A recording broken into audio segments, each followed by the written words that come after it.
शिव जी का शुचितमती के गर्भ से प्राकट्य, ब्रह्मा द्वारा बालक का संस्कार करके गृहपति नाम रखा जाना, नारद जी द्वारा उसका भविष्य कथन, पिता की आज्ञा से गृहपति का काशी में जाकर तप करना, इंद्र का वर देने के लिए प्रकट होना, गृहपति का उन्हें ठुकराना, शिव जी का प्रकट होकर उन्हें वरदान देकर दिक्पाल पद प्रदान करना तथा अग्निश्वर लिंग और अग्नि का महात्म्य।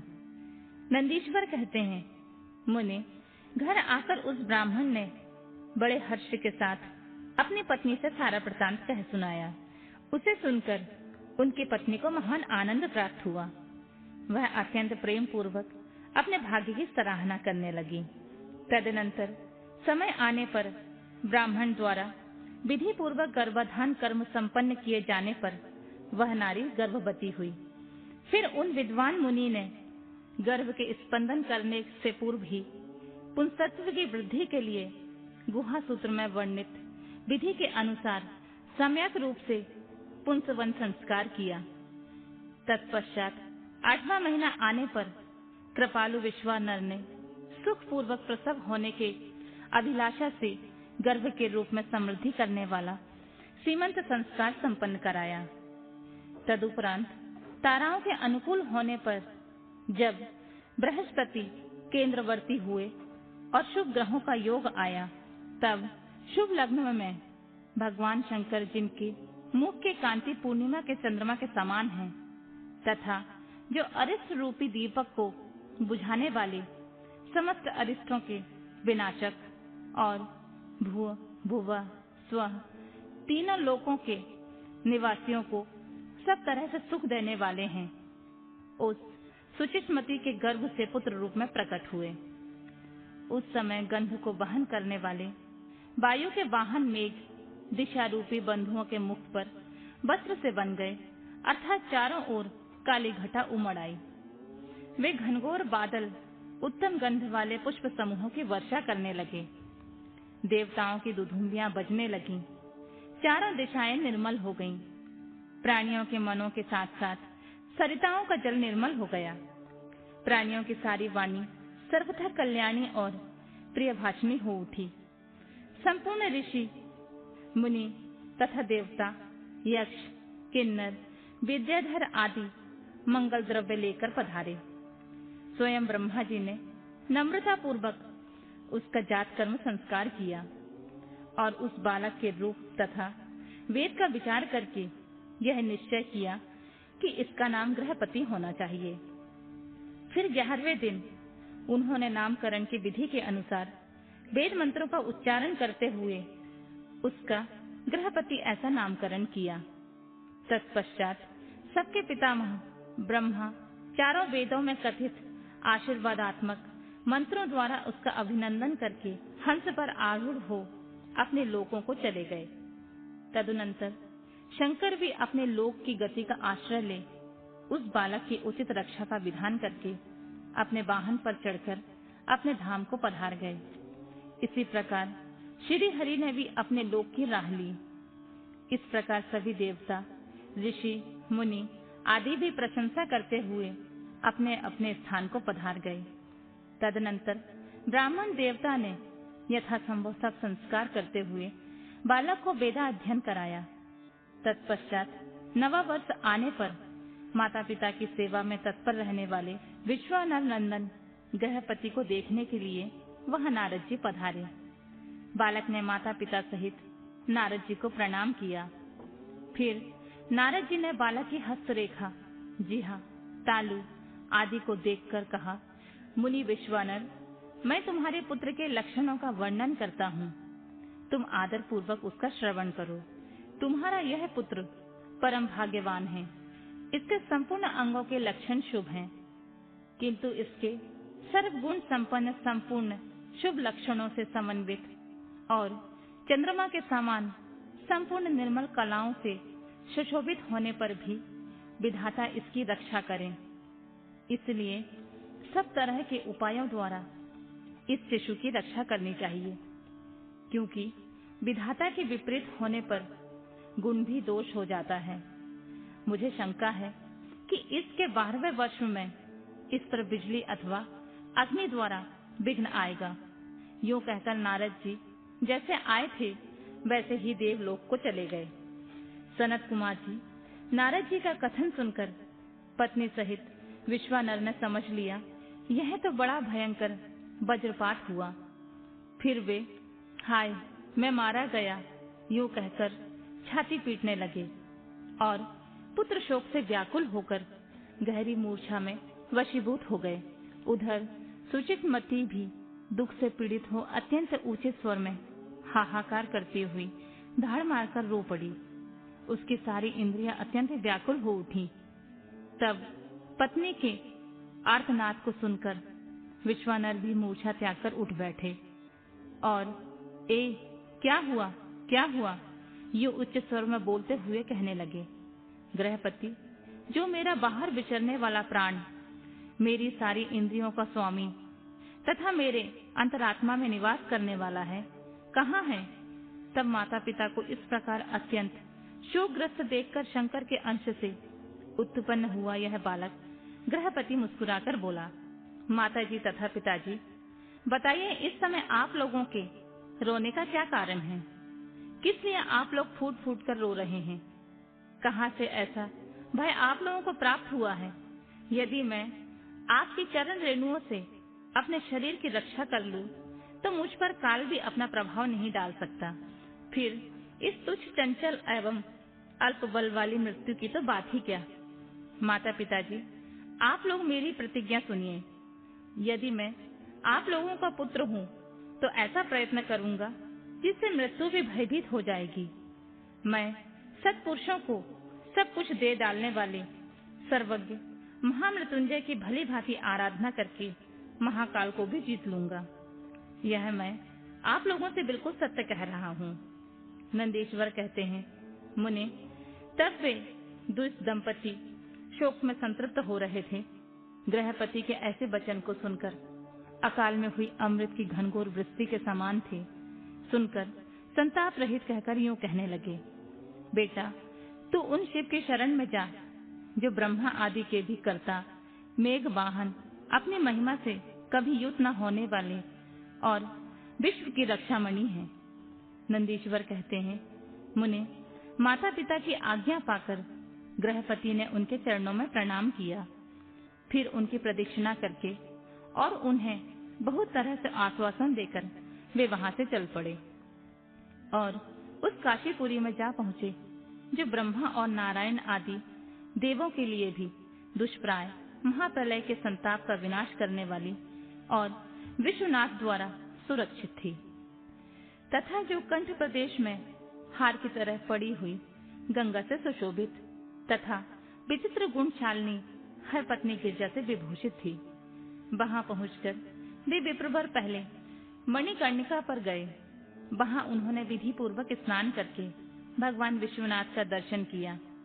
फिर बुद्धिमान गृहपति ने परमानंद मग्न हो त्रिलोकी के प्राणियों की प्राण रक्षा करने वाले शिव को प्रणाम किया। उस समय उनकी अंजलि बंधी हुई थी और सिर झुका हुआ था।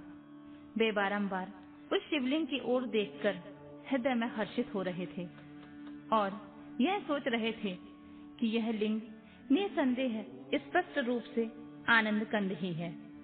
वे कहने लगे, अहो आज मुझे जो सर्वव्यापी श्रीमान विश्वनाथ का दर्शन हुआ है, इसलिए इस चराचर त्रिलोकी में मुझसे बढ़कर धन्यवाद का पात्र कोई दूसरा नहीं है। जान पड़ता है मेरा भाग्योदय होने से ही उन दिनों में महर्षि नारद ने आकर वैसी बात कही थी, जिसके कारण आज मैं कृतकृत हो रहा हूँ। नंदीश्वर कहते हैं, मुने इस प्रकार आनंद अमृत रूपी रसों द्वारा पारण करके गृहपति ने शुभ दिन में सर्वहितकारी शिवलिंग की स्थापना की और पवित्र गंगा जल से भरे हुए 108 कलशों द्वारा शिव जी को स्नान कराकर ऐसे घोर नियमों को स्वीकार किया जो अंकृतात्मा पुरुषों के लिए भी दुष्कर थे। नारद जी इस प्रकार एकमात्र शिव में मन लगाकर तपस्या करते हुए उस महात्मा गृहपति की आयु का 1 वर्ष व्यतीत हो गया। तब जन्म से 12वें वर्ष आने पर नारद जी के कहे हुए उस वचन को सत्य सा करते हुए वज्रधारी इंद्र उनके निकट पधारे और बोले, विप्रवर, मैं इंद्र हूँ और तुम्हारे शुभ व्रत से प्रसन्न होकर आया हूँ। अब तुम वर मांग लो, मैं तुम्हारे मनोवांछा पूर्ण कर दूंगा। तब गृहपति ने कहा, मधुवन, मैं जानता हूँ आप वज्रधारी इंद्र हैं, परंतु मैं आपसे वर याचना नहीं करना चाहता हूँ। मेरे वरदायक तो शंकर जी ही होंगे।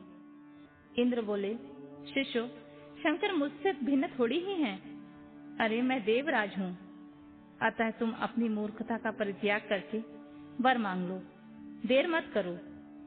गृहपति ने कहा, पाक शासन, आप अहिल्या का सतीत्व नष्ट करने वाले दुराचारी पर्वत शत्रु ही है ना?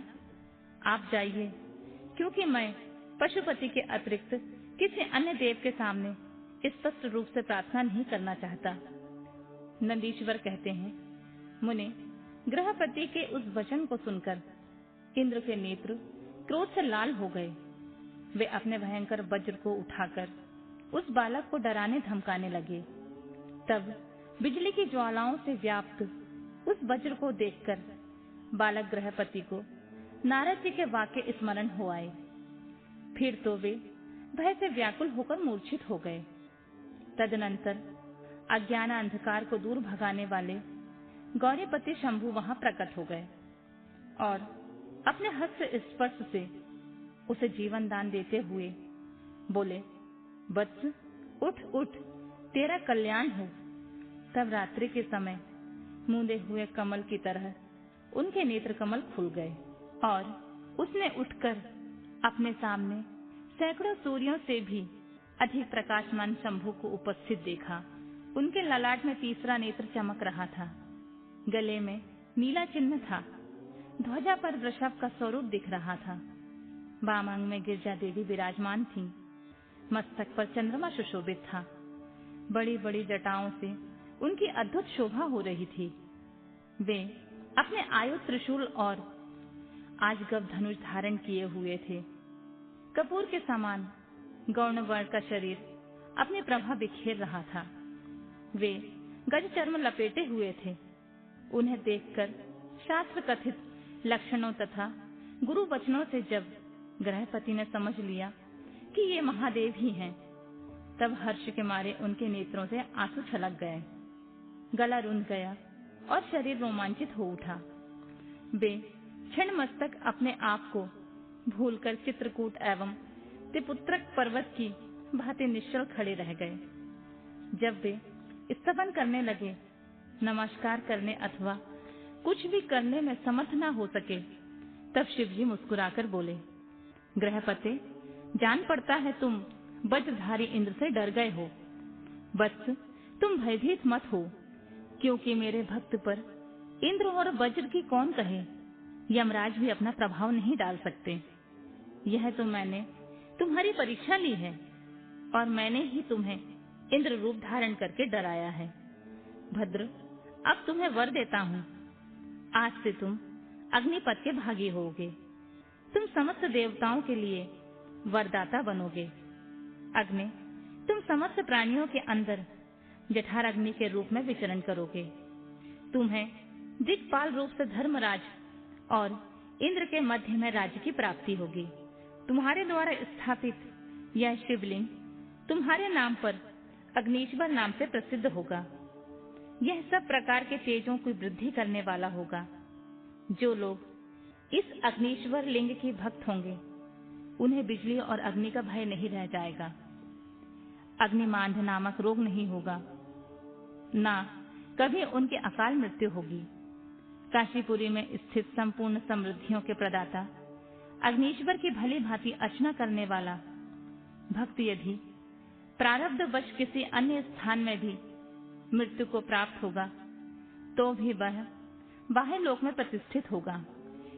नंदीश्वर कहते हैं, मुनि, यूं कहकर शिव जी ने गृहपति के बंधुओं को बुलाकर उनके माता पिता के सामने उस अग्नि का दिक्पति पद पर अभिषेक कर दिया और स्वयं उसी लिंग में समा गए। तात इस प्रकार मैंने तुमसे परमात्मा शंकर के गृहपति नामक अगणित अवतार का, जो दुष्टों को पीड़ित करने वाला है, वर्णन कर दिया है। जो सुदृढ़ पराक्रमी जितेंद्रिय पुरुष अथवा सत्व संपन्न स्त्रियां अग्नि प्रवेश कर जाती हैं, वे सब के सब अग्नि सरीखे तेजस्वी होते हैं। इस प्रकार जो ब्राह्मण अग्निहोत्र पारायण ब्रह्मचारी तथा पंचाग्नि का सेवन करने वाले हैं, वे अग्नि के समान वर्चस्वी होकर अग्निलोक में विचरते हैं। जो शीतकाल में शीत निवारण के निमित्त बोझ की बोझ लकड़ियां दान करता है, अथवा जो अग्नि की स्तुति करता है, उस अग्नि के सनिकट निवास करता है। जो श्रद्धा पूर्वक किसी अनाथ मृतक का अग्नि संस्कार कर देता है, अथवा स्वयं शक्ति न होने पर दूसरे को प्रेरित करता है, वह अग्निलोक में प्रशंसित होता है।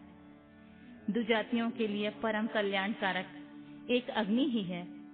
वही निश्चय रूप से गुरु, देवता, व्रत, तीर्थ अथवा सब कुछ है। जितनी अपावन वस्तुएं हैं, वे सब अग्नि का संसर्ग होने से उसी क्षण पावन हो जाती हैं। इसलिए अग्नि को पावक कहा जाता है।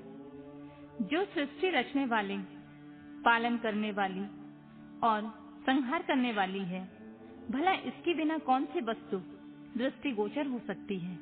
इनके द्वारा भक्षण किए हुए धूप, दीप, नैवेद्य, दूध, दही, घी और खंड आदि का देवगण स्वर्ग में भी सेवन करते हैं।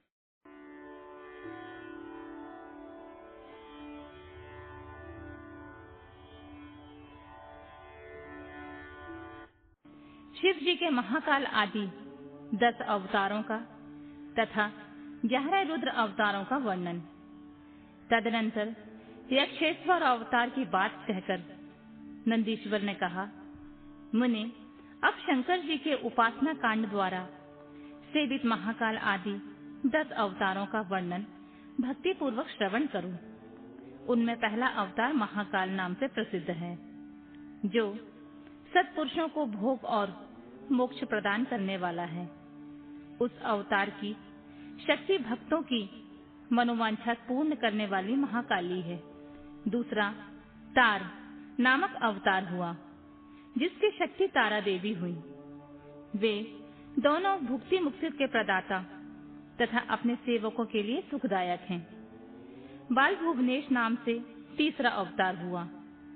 उसमें बाला भुवनेशी शिवा शक्ति हुई, जो सज्जनों को सुख देने वाली हैं।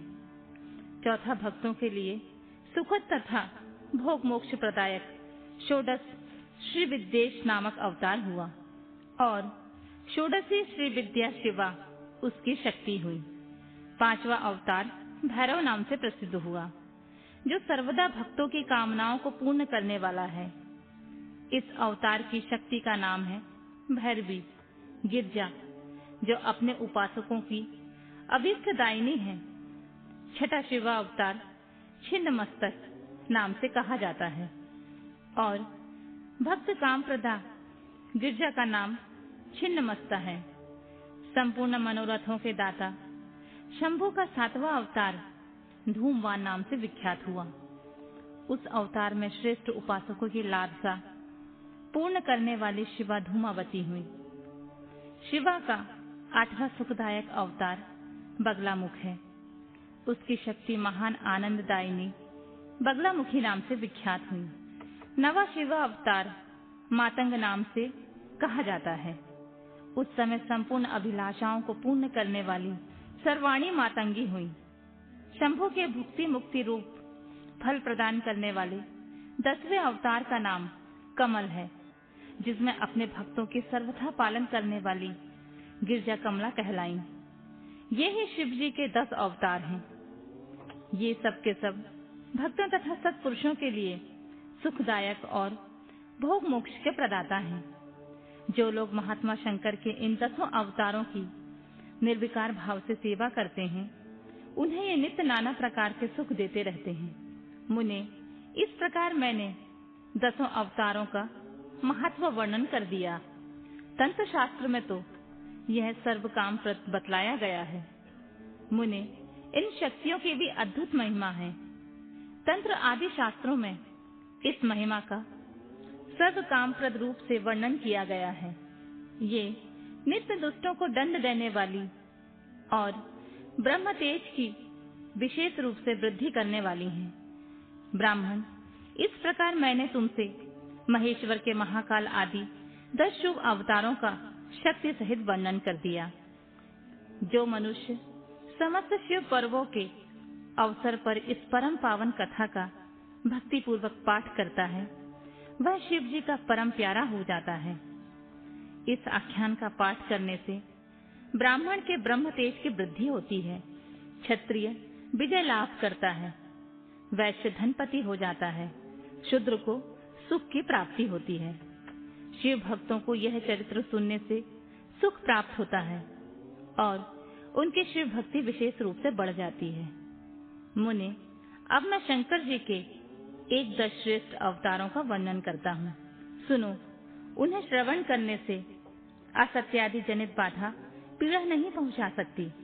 पूर्व काल की बात है, एक बार इंद्र सहित समस्त देवता दैत्यों से पराजित हो गए। तब वे भयभीत होकर अपनी पुरी अमरावती को छोड़कर भाग खड़े हुए। यूं दैत्यों द्वारा अत्यंत पीड़ित हुए वे सभी देवता कश्यप जी के पास गए। वहां उन्होंने परम व्याकुलता पूर्वक हाथ जोड़कर एवं मस्तक झुकाकर उनके चरणों में अभिवादन किया और उनका भली भांति स्तवन करके आदर पूर्वक अपने आने का कारण प्रकट किया तथा दैत्यों द्वारा पराजित होने से उत्पन्न हुए सारे दुखों को कह सुनाया। तब उनके पिता कश्यप जी देवताओं की उस कष्ट कहानी को सुनकर अधिक दुखी नहीं हुए, क्योंकि उनकी वृद्धि शिव जी में आसक्त थी। मुने, उन शांत बुद्धि मुनि ने धैर्य धारण करके देवताओं को आश्वासन दिया और स्वयं परम हर्ष पूर्वक विश्वनाथपुरी काशी को चल पड़े।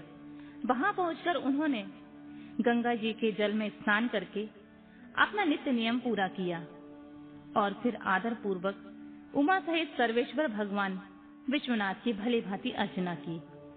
तदनंतर शंभु दर्शन के उद्देश्य से एक शिवलिंग की स्थापना करके वे देवताओं के हितार्थ परम प्रसन्नता पूर्वक घोर तप करने लगे। मुने, शिव जी के चरण कमलों में आसक्त मन वाले धैर्यशाली मुनिवर कश्यप को जब तप करते हुए बहुत समय व्यतीत हो गया, तब सत्पुरुषों के गति स्वरूप भगवान शंकर अपने चरणों में तल्लीन मन वाले कश्यप ऋषि को वर देने के लिए वहां प्रकट हुए। भक्त वत्सल महेश्वर प्रसन्न तो थे ही, अतः वे अपने भक्त मुनिवर कश्यप से बोले, वर मांगो। उन महेश्वर को देखते ही प्रसन्न बुद्धि वाले देवताओं के पिता कश्यप जी हर्षमग्न हो गए और हाथ जोड़कर उनके चरणों में नमस्कार करके स्तुति करते हुए यूं बोले, महेश्वर, मैं सर्वथा आपका शरणागत हूँ। स्वामी, देवताओं के दुख का विनाश करके मेरी अभिलाषा पूर्ण कीजिए। देवेश, मैं पुत्रों के दुखों से विशेष दुखी हूँ, अतः ईश मुझे सुखी कीजिए, क्योंकि आप देवताओं के सहायक हैं। नाथ, महाबली दैत्यों ने देवताओं और यक्षों को पराजित कर दिया है, इसलिए शंभु, आप मेरे पुत्र रूप से प्रकट होकर देवताओं के लिए आनंददाता बनिए। नंदीश्वर कहते हैं, मुने, कश्यप जी के ऐसा कहने पर सर्वेश्वर भगवान शंकर उनसे तथास्तु ऐसा ही होगा यूं कहकर उनके सामने से वहीं अंतर्ध्यान हो गए। तब कश्यप भी महान आनंद के साथ तुरंत ही अपने स्थान को लौट गए। वहां उन्होंने वह सारा वृतांत आदर पूर्वक देवताओं से कह सुनाया। तदनंतर भगवान शंकर अपना वचन सत्य करने के लिए कश्यप द्वारा सुरभि के पेट से 11 रूप धारण करके प्रकट हुए। उस समय महान उत्सव मनाया गया, सारा जगत शिवमय हो गया। कश्यप मुनि के साथ साथ सभी देवता हर्ष विभोर हो गए। उनके नाम रखे गए कपाली, पिंगल, भीम, विरूपाक्ष, विलोहित, शास्ता, अजपाद, अहिबुध्यन, शंभु, चंड और भव। ये 11 रुद्र सुरभि के पुत्र कहलाते हैं। ये सुख के आवास स्थान हैं तथा देवताओं की कार्य सिद्धि के लिए शिव रूप से उत्पन्न हुए हैं। ये कश्यप नंदन वीरवर रुद्र महान बल पराक्रम संपन्न थे। इन्होंने संग्राम में देवताओं की सहायता करके दैत्यों का संहार कर डाला। इन्हीं रुद्रों की कृपा से इंद्र आदि देवगण दैत्यों को जीतकर निर्भय हो गए। उनका मन स्वस्थ हो गया और वे अपना अपना राज्यकाल संभालने लगे। अब भी शिव रूपधारी वे सभी महारुद्र देवताओं की रक्षा के लिए सदा स्वर्ग में विराजमान रहते हैं। तात, इस प्रकार मैंने तुमसे शंकर जी के 11 रुद्र अवतारों का वर्णन कर दिया। ये सभी समस्त लोकों के लिए सुखदायक हैं। यह निर्मल आख्यान संपूर्ण पापों का विनाशक है। धन, यश और आयु का प्रदाता तथा संपूर्ण मनोरथों को पूर्ण करने वाला है।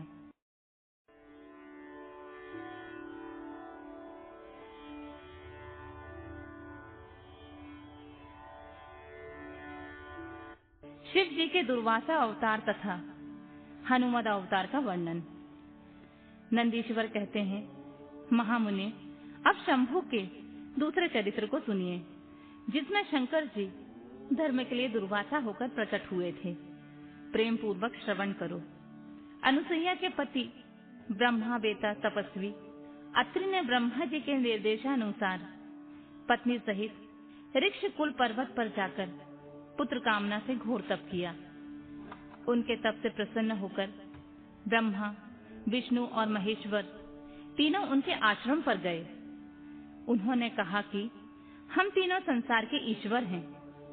हमारे अंश से तुम्हारे 3 पुत्र होंगे, जो त्रिलोकी में विख्यात तथा माता पिता का यश बढ़ाने वाले होंगे।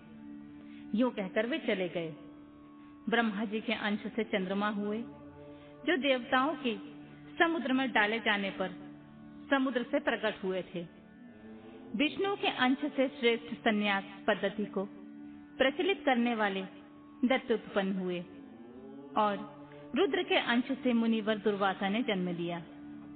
इन दुर्वासा ने महाराज अम्बरीश की परीक्षा की थी। जब सुदर्शन चक्र ने इनका पीछा किया, तब शिव जी के आदेश से अम्बरीश के द्वारा प्रार्थना करने पर चक्र शांत हुआ। इन्होंने भगवान राम की भी परीक्षा की। काल ने मुनि का वेश धारण करके श्री राम के साथ यह शर्त की थी कि मेरे साथ बात करते समय श्री राम के पास कोई न आए। जो आएगा उसको निर्वासन कर दिया जाएगा। दुर्वासा जी ने हट करके लक्ष्मण जी को भेजा। तब श्री राम ने तुरंत लक्ष्मण का त्याग कर दिया। इन्होंने भगवान श्री कृष्ण की परीक्षा की और उनको श्री रुक्मणी सहित रथ में जोता। इस प्रकार दुर्वासा मुनि ने अनेक विचित्र चरित्र किए। मुनि, अब इसके बाद तुम हनुमान जी का चरित्र श्रवण करो। हनुमत रूप से शिव जी ने बड़ी उत्तम लीलाएं की हैं। विप्रवर, इसी रूप से महेश्वर ने भगवान राम का परम हित किया था। वह सारा चरित्र सब प्रकार के सुखों का दाता है। उसे तुम प्रेम पूर्वक सुनो। एक समय की बात है, जब अत्यंत अद्भुत लीला करने वाले गुणशाली भगवान शंभु को विष्णु के मोहिनी रूप का दर्शन प्राप्त हुआ। तब वे कामदेव के बाण से आहत हुए की तरह शुद्ध हो उठे। उस समय उन परमेश्वर ने राम कार्य की सिद्धि के लिए अपना वीर्य याद किया। तब सप्तर्षियों ने उस वीर्य को पुत्र पुटक में स्थापित कर दिया, क्योंकि शिव जी ने ही राम कार्य के लिए आदर पूर्वक उनके मन में प्रेरणा की थी। तत्पश्चात उन महर्षियों ने शंभु के उस वीर्य को राम कार्य की सिद्धि के लिए गौतम कन्या अंजनी में कान के रास्ते स्थापित कर दिया। तब समय आने पर उस गर्भ से शंभु महान बल पराक्रम संपन्न बानर शरीर धारण करके उत्पन्न हुए। उनका नाम हनुमान रखा गया। महाबली कपीश्वर हनुमान जब शिशु ही थे, उसी समय उदय होते ही सूर्यबिंब को छोटा सा फल समझकर तुरंत ही उसे निगल गए। जब देवताओं ने उनकी प्रार्थना की, तब उन्होंने उसे महाबली सूर्य जानकर उगल दिया। तब देवर्षियों ने उन्हें शिव का अवतार माना और बहुत सा वरदान दिया। तदनंतर हनुमान अत्यंत हर्षित हो अपनी माता के पास गए और उन्होंने सारा वृतांत आदर पूर्वक कह सुनाया। फिर माता की आज्ञा से धीर वीर कपि हनुमान ने नित्य सूर्य के निकट जाकर उनसे अनायास ही सारी विद्याएं सीख ली। तदनंतर रुद्र के अंशभूत कपि श्रेष्ठ हनुमान सूर्य की आज्ञा से सूर्यांश से उत्पन्न हुए सुग्रीव के पास चले गए। इसके लिए उन्हें अपनी माता से भी अनुज्ञा मिल चुकी थी। तदनंतर नंदीश्वर ने भगवान राम का संपूर्ण चरित्र संक्षेप में वर्णन करके कहा, मुने, इस प्रकार कपिश्रेष्ठ हनुमान ने सब तरह से श्री राम का कार्य पूरा किया। नाना प्रकार की लीलाएं की, असुरों का मान मर्दन किया, भूतल पर राम भक्ति की स्थापना की और स्वयं भक्ताग्रगण होकर सीताराम को सुख प्रदान किया। वे रुद्रा अवतार ऐश्वर्यशाली हनुमान लक्ष्मण के प्राणदाता, संपूर्ण देवताओं के गर्वहारी और भक्तों का उद्धार करने वाले हैं। महावीर हनुमान सदा राम कार्य में तत्पर रहने वाले, लोक में रामदूत के नाम से विख्यात हैं। दैत्यों के संहारक और भक्त वत्सल हैं तात। इस प्रकार मैंने हनुमान जी का श्रेष्ठ चरित्र, जो धन, कीर्ति और आयु का वर्धक तथा संपूर्ण अविष्ट फलों का दाता है, तुमसे वर्णन कर दिया है। इस चरित्र को मनुष्य भक्ति पूर्वक सुनता है अथवा समाहित चित्त से दूसरों को सुनाता है, वह इस लोक में संपूर्ण भोगों को भोग कर अंत में परम मोक्ष को प्राप्त कर लेता है।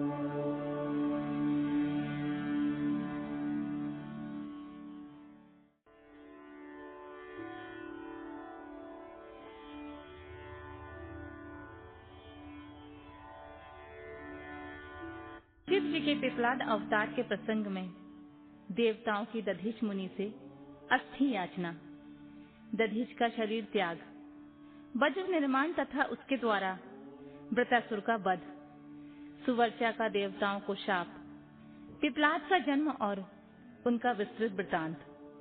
तदनंतर महेशा अवतार तथा विश्लेषा अवतार का चरित्र सुनाकर नंदीश्वर ने कहा, महाबुद्धिमान सनत कुमार जी, अब तुम लोग आदर पूर्वक महेश्वर के पिपलाद नामक परमोत्कृष्ट अवतार का वर्णन श्रवण करो। यह उत्तम आख्यान भक्ति की वृद्धि करने वाला है। मुनीश्वर, एक समय दैत्यों ने वृतासुर की सहायता से इंद्र आदि समस्त देवताओं को पराजित कर दिया। तब उन सभी देवताओं ने सहसा दधीची के आश्रम में अपने अपने शस्त्रों को फेंककर तत्काल ही हार मान ली। तत्पश्चात मारे जाते हुए वे इंद्र सहित संपूर्ण देवता तथा देवर्षि शीघ्र ही ब्रह्मलोक में जा पहुंचे और वहां उन्होंने अपना वह दुखड़ा कह सुनाया। देवताओं का यह कथन सुनकर लोक पितामह ब्रह्मा ने सारा रहस्य यथार्थ रूप से प्रकट कर दिया कि यह सब त्वष्टा की करतूत है। त्वष्टा ने ही तुम लोगों का वध करने के लिए तपस्या द्वारा इस महातेजस्वी वृतासुर को उत्पन्न किया है। यह दैत्य महान, आत्मबल से संपन्न तथा समस्त दैत्यों का अधिपति है। अतः अब ऐसा प्रयत्न करो जिससे इसका वध हो सके। बुद्धिमान देवराज, मैं धर्म के कारण इस विषय में एक उपाय बतलाता हूँ।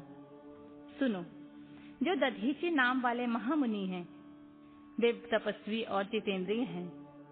उन्होंने पूर्व काल में शिव जी की समाराधना करके वज्रसरी की अस्थियां हो जाने का वर प्राप्त किया है। अतः तुम लोग उनसे उनकी हड्डियों के लिए याचना करो, वे अवश्य दे देंगे। फिर उन अस्थियों से वज्रदंड का निर्माण करके तुम निश्चय ही उससे वृतासुर को मार डालना। नंदीश्वर कहते हैं, महामुने, ब्रह्मा का यह वचन सुनकर इंद्रदेव गुरु बृहस्पति तथा देवताओं को साथ ले तुरंत ही दधीचि ऋषि के आश्रम पर गए। वहां इंद्र ने सुवर्चा सहित दधीच मुनि का दर्शन किया और आदर पूर्वक हाथ जोड़कर उन्हें नमस्कार किया। फिर देव गुरु बृहस्पति तथा अन्य देवताओं ने भी नम्रता पूर्वक उन्हें सिर झुकाया। दधीचि मुनि विद्वानों में श्रेष्ठ तो थे ही, वे तुरंत ही उसके अभिप्राय को ताड़ गए। तब उन्होंने अपनी पत्नी सुवर्चा को अपने आश्रम से अन्यत्र भेज दिया। तत्पश्चात देवताओं सहित देवराज इंद्र, जो स्वार्थ साधन में बड़े दक्ष हैं, अर्थशास्त्र का आश्रय लेकर मुनिवर से बोले, मुने, आप शिव भक्त दाता और शरणागत रक्षक हैं, इसलिए हम सभी देवता तथा देवर्षि त्वष्टा द्वारा अपमानित होने के कारण आपकी शरण में आए हैं। विप्रवर, आप अपनी वज्रमयी अस्थियां हमें प्रदान कीजिए, क्योंकि आपकी हड्डी से वज्र का निर्माण करके मैं उस देवद्रोही का वध करूंगा। इंद्र के यूं कहने पर परोपकार परायण दधीचि मुनि ने अपने स्वामी शिव का ध्यान करके अपना शरीर छोड़ दिया। उनके समस्त बंधन नष्ट हो चुके थे, अतः वे तुरंत ही ब्रह्मलोक को चले गए। उस समय वहां पुष्पों की वर्षा होने लगी और सभी लोग आश्चर्यचकित हो गए। तदनंतर इंद्र ने शीघ्र ही सुरभि गौ को बुलाकर उस शरीर को चटवाया और उन हड्डियों से अस्त्र निर्माण करने के लिए विश्वकर्मा को आदेश दिया। तब इंद्र की आज्ञा पाकर विश्वकर्मा ने शिव जी के तेज से सुदृढ़ हुई मुनि की वज्रमयी हड्डियों से संपूर्ण अस्त्रों की कल्पना की। उनकी रीढ़ की हड्डी से वज्र और ब्रह्मशिर नामक बाण बनाया तथा अन्य अस्थियों से अन्य बहुत से अस्त्रों का निर्माण किया। तब शिव जी के तेज से उत्कर्ष को प्राप्त हुए इंद्र ने उस वज्र को लेकर क्रोधपूर्वक वृत्रासुर पर आक्रमण किया, ठीक उसी तरह जैसे रुद्र ने यमराज पर धावा किया था। फिर तो कवच आदि से भलीभांति सुरक्षित किए हुए इंद्र ने तुरंत ही पराक्रम प्रकट करके उस वज्र द्वारा वृत्रासुर के पर्वत शिखर सरी के सिर को काट गिराया। तात उस समय स्वर्गवासियों ने महान विजय उत्सव मनाया। इंद्र पर पुष्पों की वृष्टि होने लगी और सभी देवता उनकी स्तुति करने लगे। तदनंतर महान आत्मबल से संपन्न दधीच मुनि की पतिव्रता पत्नी सुवर्चा पति की आज्ञा अनुसार अपने आश्रम के भीतर गई। वहां देवताओं के लिए पति को मरा हुआ जानकर वह देवताओं को शाप देती हुई बोली, अहो, इंद्र सहित ये सभी देवता बड़े दुष्ट हैं और अपना कार्य सिद्ध करने में निपुण, मूर्ख तथा लोभी हैं। इसलिए ये सब के सब आज से मेरे शाप से पशु हो जाएं। इस प्रकार उस तपस्वी मुनि पत्नी सुवर्चा ने उन इंद्र आदि समस्त देवताओं को शाप दे दिया। तत्पश्चात उस पतिव्रता ने पतिलोक में जाने का विचार किया। फिर तो मनीषवी ने सुवर्चा ने परम पवित्र लकड़ियों द्वारा एक चिता तैयार की। उसी समय शंकर जी की प्रेरणा से सुखदायिनी आकाशवाणी हुई। वह उस मुनि पत्नी सुवर्चा को आश्वासन देती हुई बोली, प्राज्ञ, ऐसा साहस मत करो, मेरी उत्तम बात सुनो। देवी, तुम्हारे उदर में मुनि का तेज वर्तमान है, तुम उसे यत्न पूर्वक उत्पन्न करो। पीछे तुम्हारी जैसी इच्छा हो वैसा करना, क्योंकि शास्त्र का ऐसा आदेश है कि गर्भवती को अपना शरीर नहीं जलाना चाहिए, अर्थात सती नहीं होना चाहिए। नंदीश्वर कहते हैं, मुनीश्वर, यूं कहकर आकाशवाणी उपराम हो गई। उसे सुनकर वह मुनि पत्नी क्षण भर के लिए विस्मय में पड़ गई, परंतु उस सती साध्वी सुवर्चा को तो पतिलोक की प्राप्ति हो अभिष्ट थी। अतः उसने बैठकर पत्थर से अपने उदर को विदीर्ण कर डाला। तब उसके पेट से मुनिवर दधीच का वह गर्भ बाहर निकल आया। उसका शरीर परम दिव्य और प्रकाशमान था तथा वह अपनी प्रभा से 10 दिशाओं को उद्दासित कर रहा था। तात दधीच के उत्तम तेज से प्रादुर्भूत हुआ वह गर्भ अपनी लीला करने में समर्थ साक्षात रुद्र का अवतार था। मुनि प्रिया सुवर्चा ने दिव्य स्वरूपधारी उस पुत्र को देखकर मन ही मन समझ लिया कि यह रुद्र का अवतार है। फिर तो वह महासाध्वी परमानंद मग्न हो गई और शीघ्र ही उसे नमस्कार करके उसकी स्तुति करने लगी। मुनीश्वर, उसने उस स्वरूप को अपने हृदय में धारण कर लिया। तदनंतर पति लोक की कामना वाली विमलेक्षणा माता सुवर्चा मुस्कुराकर अपने उस पुत्र से परम स्नेह पूर्वक बोली, तात परमेशान, तुम वृक्ष के निकट चिरकालमय तक स्थित रहो। महाभाग, तुम समस्त प्राणियों के लिए सुखदाता हो और अब मुझे प्रेम पूर्वक पति लोक में जाने के लिए आज्ञा दो। वहां पति के साथ रहती हुई मैं रुद्र रूपधारी तुम्हारा ध्यान करती रहूंगी। नंदीश्वर कहते हैं, मुनि, साध्वी सुवर्चा ने अपने पुत्र से यूं कहकर परम समाधि द्वारा पति का ही अनुगमन किया। मुनिवर, इस प्रकार दधीची पत्नी सुवर्चा शिवलोक में पहुंचकर अपने पति से जा मिली और आनंद पूर्वक शंकर जी की सेवा करने लगी। तात इतने में ही हर्ष से भरे हुए इंद्र सहित समस्त देवता मुनियों के साथ आमंत्रित हुए की तरह शीघ्रता से वहां पहुंचे। तब प्रसन्न बुद्धि वाले ब्रह्मा ने उस बालक का नाम पिपलाद रखा। फिर सभी देवता महोत्सव मनाकर अपने अपने धाम को चले गए। तदनंतर महान ऐश्वर्यशाली रुद्र अवतार पिपलाद उसे अश्वत्थ के नीचे लोगों की हित कामना से चिरकालिक तप में प्रवृत्त हुए। लोकाचार का अनुसरण करने वाले पिपलाद का यूं तपस्या करते हुए बहुत बड़ा समय व्यतीत हो गया। तदनंतर पिपलाद ने राजा अनरण्य की कन्या पद्या से विवाह करके तरुण हो उसके साथ विलास किया। उन मुनि के 10 पुत्र हुए। वे सब के सब पिता के ही समान महात्मा और उग्र तपस्वी थे। वे अपनी माता पद्या के सुख की वृद्धि करने वाले हुए। इस प्रकार महाप्रभु शंकर के लीला अवतार मुनिवर पिपलाद ने महान ऐश्वर्यशाली तथा नाना प्रकार की लीलाएं की। उन कृपालु ने जगत में शनेश्वर की पीड़ा को, जिसका निवारण करना सबकी शक्ति से बाहर था, देखकर लोगों को प्रसन्नता पूर्वक यह वरदान दिया कि जन्म से लेकर 16 वर्ष तक की आयु वाले मनुष्यों को तथा शिव भक्तों को शनि की पीड़ा नहीं हो सकती। यह मेरा वचन सर्वथा सत्य है। यदि कहीं शनि मेरे वचन का अनादर करके उन मनुष्यों को पीड़ा पहुंचाएगा तो वह निसंदेह भस्म हो जाएगा। तात इसलिए उसी भय से भीत हुआ ग्रह श्रेष्ठ शनेश्वर विकृत होने पर भी वैसे भी मनुष्यों को पीड़ा नहीं पहुंचाता। मुनिवर, इस प्रकार मैंने लीला से मनुष्य रूप धारण करने वाले पिपलाद का उत्तम चरित्र तुम्हें सुना दिया। यह संपूर्ण कामनाओं को पूर्ण करने वाला है। गाधी, कौशिक और महामुनि पिपलाद, ये तीनों स्मरण किए जाने पर शनेश्वर जनित पीड़ा का नाश कर देते हैं।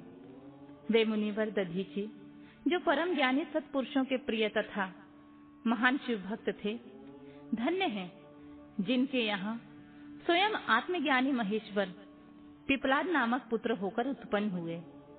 तात यह आख्यान निर्दोष, स्वर्गप्रद, कुग्रह जनित, दोषों का संहारक, संपूर्ण मनोरथों का पूरक और शिव भक्ति की विशेष वृद्धि करने वाला है।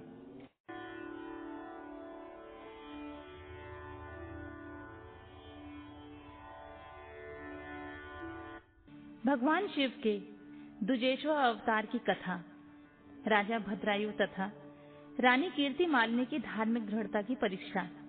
तदनंतर वैश्यनाथ अवतार का वर्णन करके नंदीश्वर ने दुजेश्वर अवतार का प्रसंग चलाया। वे बोले, तात पहले जिन नृप श्रेष्ठ भद्रायु का परिचय दिया गया था और जिन पर भगवान शिव ने ऋषभ रूप से अनुग्रह किया था, उन्हीं नरेश के धर्म की परीक्षा लेने के लिए वे भगवान फिर दुजेश्वर रूप में प्रकट हुए थे। वृषभ के प्रभाव से रणभूमि में शत्रुओं पर विजय पाकर शक्तिशाली राजकुमार भद्रायु जब राज्य सिंहासन पर आरूढ़ हुए, तब राजा चंद्रागद और रानी सीमंतिनी की बेटी सती साध्वी कीर्तिमालिनी के साथ उनका विवाह हुआ। किसी समय राजा भद्रायु ने अपनी धर्म पत्नी के साथ वसंत ऋतु में विहार करने के लिए एक गहन वन में प्रवेश किया। उनकी पत्नी शरणागत जनों का पालन करने वाली थी। राजा का भी ऐसा नियम था। उस राज दंपति की धर्म में कितनी भी दृढ़ता है, इसकी परीक्षा के लिए पार्वती सहित भगवान शिव ने एक लीला रची। शिव और शिवा उस वन में ब्राह्मणी और ब्राह्मण के रूप में प्रकट हुए। दोनों ने लीला पूर्वक एक मायामय ब्राह्मण का निर्माण किया। वे दोनों भय से विहल हो व्याघ्र से थोड़ी ही दूर आगे रोते चिल्लाते भागने लगे और व्याघ्र उनका पीछा करने लगा। राजा ने उन्हें इस अवस्था में देखा। वे ब्राह्मण दंपति भी भय से विहल हो महाराज की शरण में गए और इस प्रकार बोले, महाराज, हमारी रक्षा कीजिए, रक्षा कीजिए। वह व्याघ्र हम दोनों को खा जाने के लिए आ रहा है। समस्त प्राणियों को काल के समान भय देने वाला यह हिंसक प्राणी हमें अपना आहार बनाए, इसके पूर्व ही आप हम दोनों को बचा लीजिए। उन दोनों का यह करुण क्रंदन सुनकर महावीर राजा ने ज्यों ही धनुष उठाया, त्यों ही वह व्याघ्र उनके निकट आ पहुंचा। उसने ब्राह्मणी को पकड़ लिया। वह बेचारी हे नाथ, हे नाथ, हे प्राण वल्लभ, हे शंभु, हे जगत गुरु इत्यादि कहकर रोने लगी और विलाप करने लगी। व्याघ्र बड़ा भयानक था। उसने ज्यों ही ब्राह्मणी को अपना ग्रास बनाने की चेष्टा की, त्यों ही भद्रायु ने तीखे बाणों से उसके मर्म में आघात किया, परंतु उन बाणों से उस महाबली व्याघ्र को तनिक भी व्यथा नहीं हुई। वह ब्राह्मणी को बलपूर्वक घसीटता हुआ तत्काल दूर निकल गया। अपनी पत्नी को बाघ के पंजे में पड़ी देख ब्राह्मण को बड़ा दुख हुआ और वह बारंबार रोने लगा। देर तक रोकर उसने राजा भद्रायु से कहा, राजन, तुम्हारे वे बड़े बड़े अस्त्र कहाँ हैं? दुखियों की रक्षा करने वाला तुम्हारा विशाल धनुष कहाँ है? सुना था तुम में 12,000 बड़े बड़े हाथियों का बल है। वह क्या हुआ?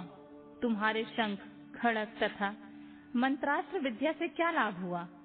दूसरों को छीन होने से बचाना क्षत्रिय का परम धर्म है। धर्मज्ञ राजा अपना धन और प्राण देकर भी शरण में आए हुए दीन दुखियों की रक्षा करते हैं।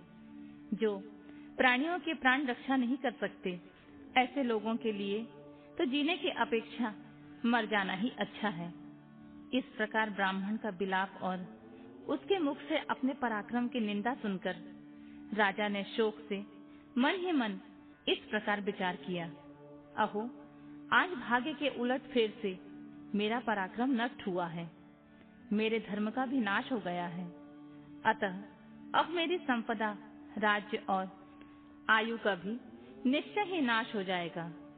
यूं विचार करके राजा भद्रायु ब्राह्मण के चरणों में गिर पड़े और उसे धीरज बंधाते हुए बोले, ब्राह्मण, मेरा पराक्रम नष्ट हो गया। महामते, मुझ क्षत्रिय धर्म पर कृपा करके शोक छोड़ दीजिए। मैं आपको मनोवांछित पदार्थ दूंगा। यह राज्य, यह रानी और यह मेरा शरीर सब कुछ आपके अधीन है। बोलिए, आप क्या चाहते हैं? ब्राह्मण बोले, राजन, अंधे को दर्पण से क्या काम? जो भिक्षा मांगकर जीवन निर्वाह करता हो, वह बहुत से घर लेकर क्या करेगा? जो मूर्ख है, उसे पुस्तक से क्या काम? और जिसके पास स्त्री नहीं है, वह धन लेकर क्या करेगा? मेरी पत्नी चली गई, मैंने कभी काम का सुख उपभोग नहीं किया। अतः काम भोग के लिए अपनी इस रानी को मुझे दे दीजिए। राजा ने कहा, ब्राह्मण, क्या यही तुम्हारा धर्म है? क्या तुम्हें गुरु ने यही उपदेश किया है? क्या तुम नहीं जानते कि पराई स्त्री का स्पर्श स्वर्ग एवं सूर्य की हानि करने वाला है? पर स्त्री के उपभोग से जो पाप कमाया जाता है उसे सैकड़ों प्रायश्चितों द्वारा भी नहीं धोया जा सकता। ब्राह्मण बोले, राजन, मैं अपनी तपस्या से भयंकर ब्रह्म हत्या तथा मदिरापान जैसे पाप का नाश कर डालूंगा। फिर पर स्त्री संगम किस गिनती में है? अतः आप अपनी इस भार्या को मुझे अवश्य दे दीजिए, अन्यथा आप निश्चय ही नरक में पड़ेंगे। ब्राह्मण की इस बात पर राजा ने मन ही मन विचार किया कि ब्राह्मण के प्राणों की रक्षा न करने से महापाप होगा, अतः इससे बचने के लिए पत्नी को दे डालना ही श्रेष्ठ है। इस श्रेष्ठ ब्राह्मण ने अपनी पत्नी को देखकर, मैं पाप से मुक्त हूँ, शीघ्र ही अग्नि में प्रवेश कर जाऊंगा, मन ही मन ऐसा निश्चय करके राजा ने आग जलाई और ब्राह्मण को बुलाकर उसे अपनी पत्नी दे दी। तत्पश्चात स्नान करके पवित्र हो देवताओं को प्रणाम करके उन्होंने अग्नि की 2 बार परिक्रमा की और एकाग्रचित होकर भगवान शिव का ध्यान किया। इस प्रकार राजा को अग्नि में गिरने के लिए उद्यत देख जगतपति भगवान विश्वनाथ सहसा वहां प्रकट हो गए। उनके 5 मुख थे, मस्तक पर चंद्रकला आभूषण का काम दे रही थी, सब कुछ पीले रंग की जटा में लटकी हुई थी। वे कोटि कोटि सूर्यों के समान तेजस्वी थे। हाथों में त्रिशूल, खड़ग बांग, कुठार, ढाल, भ्रग, अभय, बरद और पिनाक धारण किए हुए बैल की पीठ पर बैठे हुए भगवान नीलकंठ को राजा ने अपने सामने प्रत्यक्ष देखा। उनके दर्शन जनित आनंद से मुक्त हो राजा भद्रायु ने हाथ जोड़कर उनका स्तवन किया। राजा ने स्तुति करने पर पार्वती के साथ प्रसन्न हुए महेश्वर ने कहा, राजन, तुमने किसी अन्य का चिंतन न करके जो सदा सदा मेरा पूजन किया है, तुम्हारी इस भक्ति के कारण तुम्हारे द्वारा की हुई इस पवित्र स्तुति को सुनकर मैं बड़ा प्रसन्न हुआ हूँ।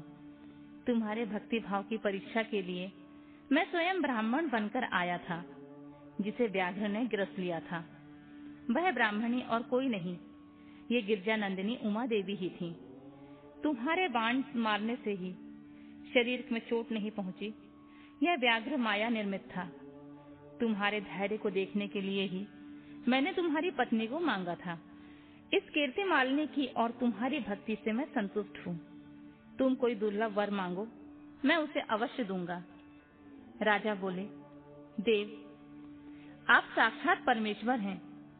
आपने सांसारिक ताप से घिरे हुए मुझ अधम को ही जो प्रत्यक्ष दर्शन दिया है, यही मेरे लिए महान वर है।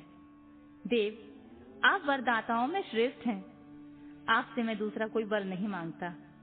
मेरी यही इच्छा है कि मैं, मेरी रानी, मेरे माता पिता पद्याकर वैश्य और उसके पुत्र सुनय, इन सबको आप अपना पार्श्ववर्ती सेवक बना लीजिए। तत्पश्चात रानी कीर्ति मालिनी ने प्रणाम करके अपनी भक्ति से भगवान शंकर को प्रसन्न किया और यह उत्तम वर मांगा, महादेव, मेरे पिता चंद्रागद और माता सीमंतिनी, इन दोनों को भी आपके समीप निवास प्राप्त हो।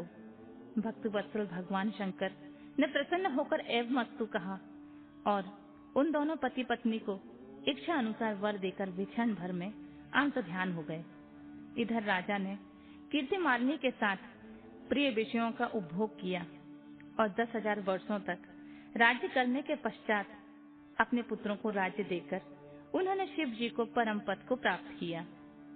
राजा और रानी दोनों ही भक्ति पूर्वक महादेव जी की पूजा करके भगवान शिव के धाम को प्राप्त हुए। यह परम पवित्र, पापनाशक एवं अत्यंत गोपनीय भगवान शिव का विचित्र गुणानुवाद जो विद्वानों को सुनाता है अथवा स्वयं भी शुद्ध चित होकर पढ़ता है, वह इस लोक में भोग ऐश्वर्य को प्राप्त करके अंत में भगवान शिव को प्राप्त होता है।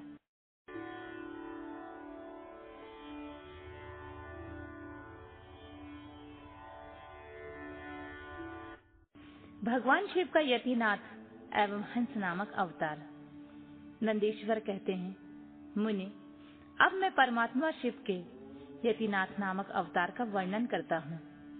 मुनीश्वर अर्बुदाचल नामक पर्वत के समीप एक भील रहता था, जिसका नाम था आहुक।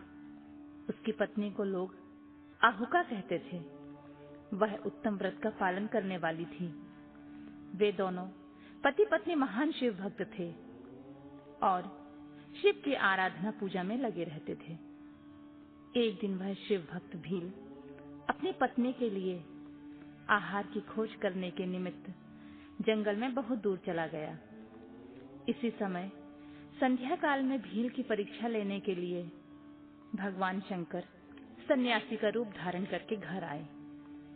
इतने में ही घर का मालिक भील भी चला आया और उसने बड़े प्रेम से उन यतिराज का पूजन किया। उसके मनोभाव की परीक्षा के लिए उन यतीश्वर ने दीनवाणी में कहा, भील, आज रात में यहाँ रहने के लिए मुझे स्थान दे दो। सवेरा होते ही चला जाऊंगा। तुम्हारा सदा कल्याण हो। भील बोला, स्वामी जी, आप ठीक कहते हैं, तथापि मेरी बात सुनिए। मेरे घर में स्थान तो बहुत थोड़ा है, फिर उसमें आपका रहना कैसे हो सकता है? भील की यह बात सुनकर स्वामी जी वहां से जाने के लिए उद्यत हो गए। तब भीलनी ने कहा, प्राणनाथ, आप स्वामी जी को स्थान दे दीजिए। घर आए हुए अतिथि को निराश ना लौटाइए, अन्यथा हमारे गृहस्थ धर्म के पालन में बाधा पहुंचेगी। आप स्वामी जी के साथ सुखपूर्वक घर के भीतर रहिए और मैं बड़े बड़े अस्त्र शस्त्र लेकर बाहर खड़ी रहूंगी। पत्नी की यह बात सुनकर भील ने सोचा, स्त्री को घर से बाहर निकालकर मैं भीतर कैसे रह सकता हूँ? सन्यासी जी के अन्यत्र जाना भी मेरे लिए अधर्म कारक ही होगा।